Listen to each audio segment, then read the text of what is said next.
आचार्य मानतुंग स्वामी के अमृत देशना का रसपान कर रहे हैं। आचार्य मानतुंग स्वामी अष्ट प्रातिहारों का वर्णन करते हुए हम देख रहे थे भगवान का समोशन लगा हुआ है। आदिनाथ भगवान का समोशन भव्य कुबेर के द्वारा रचना हुई है। इंद्र नीलमणि के ऊपर विशाल धूली साल कोट, गोपुर द्वार बने हुए हैं, मानस्तंभ है चारों दिशाओं में। चारों दिशाओं में 20-20 हजार सीढ़ियां हैं, जिनके लिए भव्य जीव एक अंतर मुहूर्त में चढ़ जाया करते हैं। 20,000 सीढ़ियां चढ़ने में एक अंतर मुहूर्त ही लगता है। वहाँ का ऐसा अतिशय है। और वह भव्य समोशन चारों दिशाओं में फैला हुआ है। आदिनाथ भगवान का 12 योजन का समोशन 144 किलोमीटर में चारों ओर फैला हुआ एक ऐसा भव्य, जिसमें हम देख रहे हैं 8 भूमियां हैं। 8 भूमियों में श्री मंडप भूमि, अष्टम भूमि, जहाँ पर 12 सभाएं लगे हुए हैं। और उसके ठीक मध्य में 3 कटनी से युक्त ऊपर सिंहासन है, पीछे अशोक वृक्ष प्रातिहार है और पीछे भावमंडल भी है। लेकिन यहाँ पर हम ये देख रहे हैं कि मंद मंद सुगंधित जल से युक्त वह पुष्प वृष्टि हो रही है। ऐसा वातावरण है और वह सुगंधित पुष्प वृष्टि ऐसे लग रही है जैसे कि भगवान के दिव्य वचन रूपी पंक्ति ही गिर रही हो। इतना सुंदर वर्णन आचार्य मानतुंग स्वामी पुष्प वृष्टि प्रातिहार का कर रहे हैं। मंदारी सुंदरी नमेरो सुपारिजात,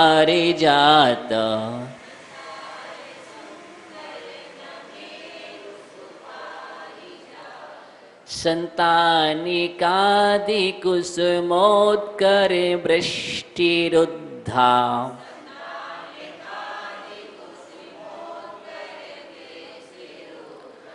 गंधोदिबिंदु शुभे मंदि मरुत्प्रपाता,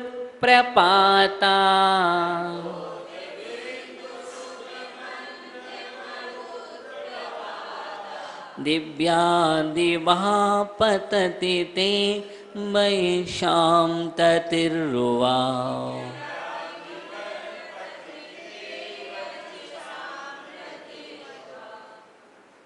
मंदार सुंदर नमेरु सुपारिजात।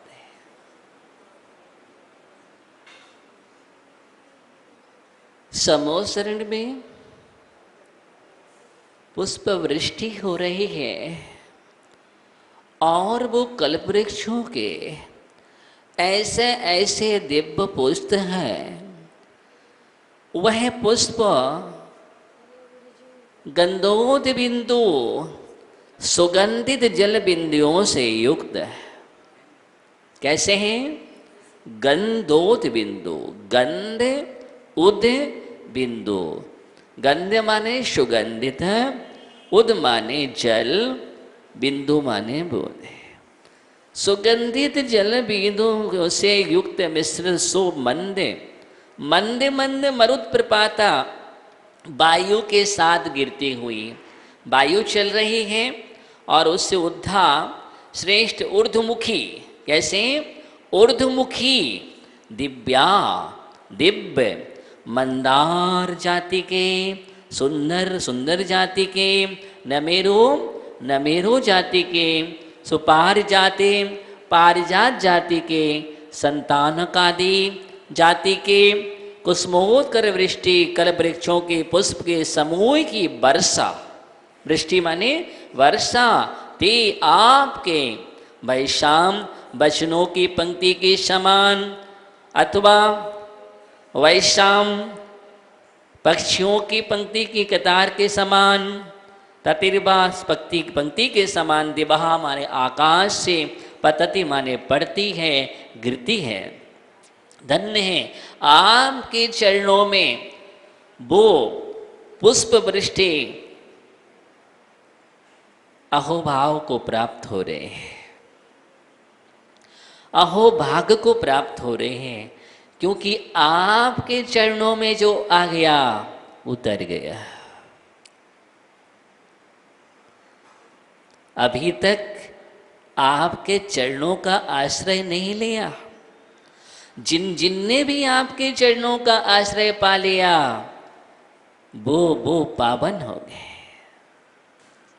देखो पुष्प भी आपके चरणों में आने से पवित्रता को प्राप्त हो गए हैं और वो पुष्प वृष्टि प्रातिहार संज्ञा को प्राप्त हो रहे हैं।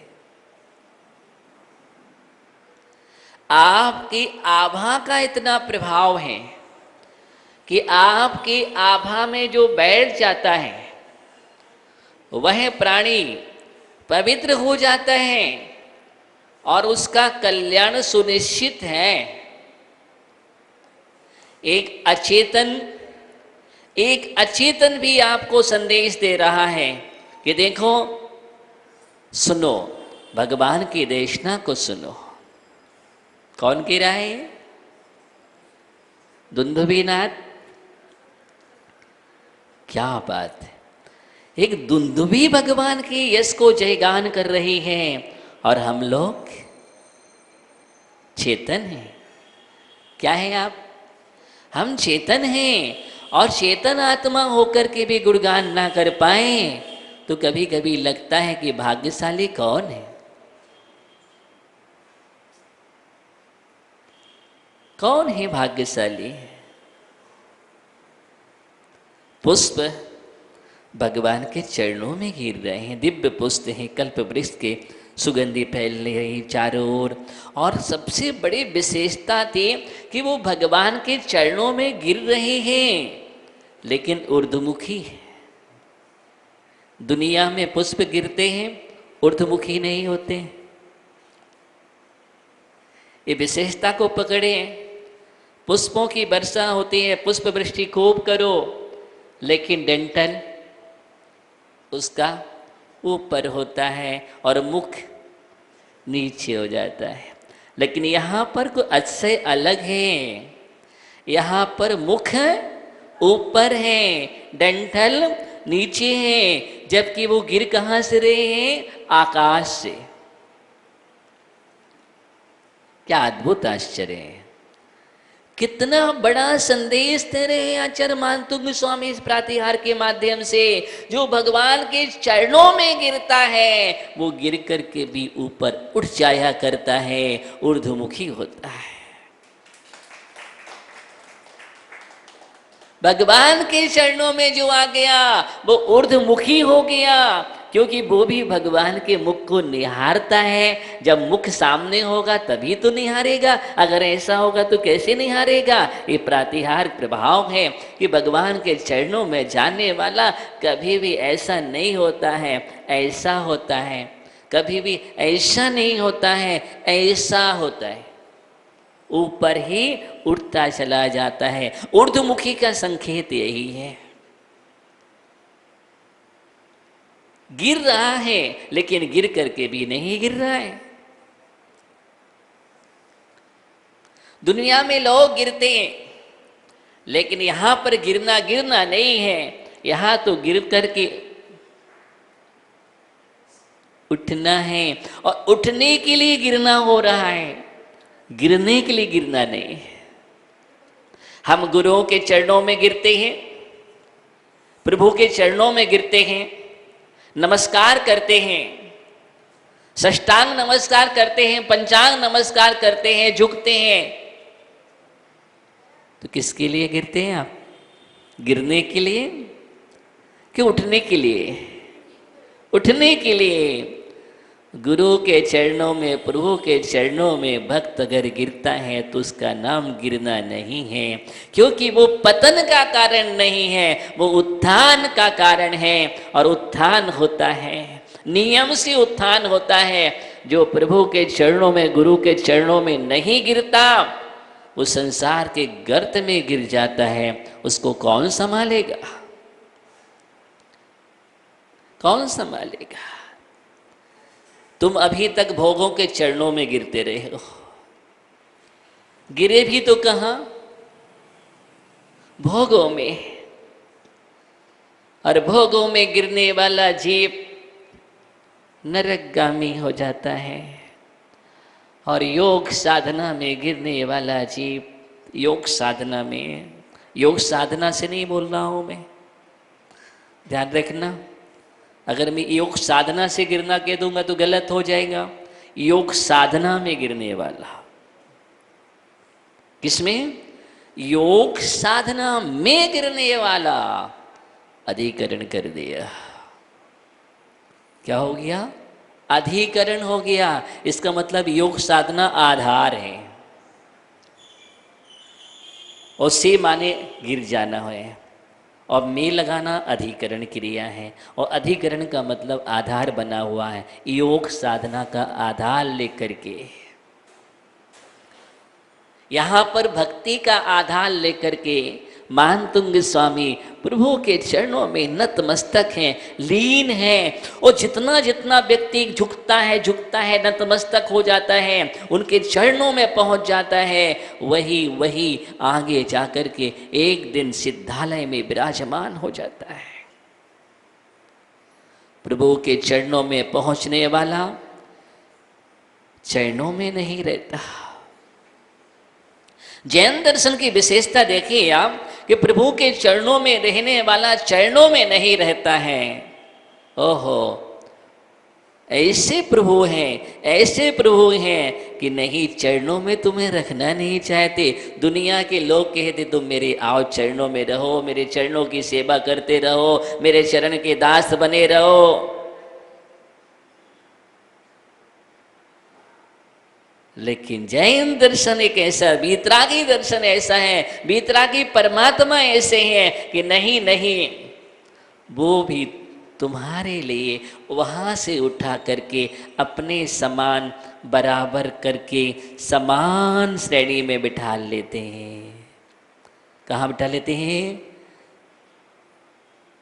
अपने समान बना लेते हैं। वो जो चरणों में झुक रहा है, नतमस्तक हो रहा है, उसको उठा करके अपने बराबर पर बिठाने वाले अगर कोई है तो वो वीतरागी परमात्मा है। लेकिन ऐसे नहीं बिठा लेंगे तुम्हें कि तुम कहो ऐसे बिठा लें, ऐसे नहीं बिठा लें। जब तक तुम रागी रहोगे, भोगी रहोगे, संसारी रहोगे, तब तक तुम्हें वहाँ नहीं बिठा लेंगे। लेकिन जिस दिन तुम योगी और उपयोगी बन जाओगे, उस दिन वहाँ बिठा लेंगे। योगी और उपयोगी बन जाओगे। अभी हम भोगी और उपभोगी हैं।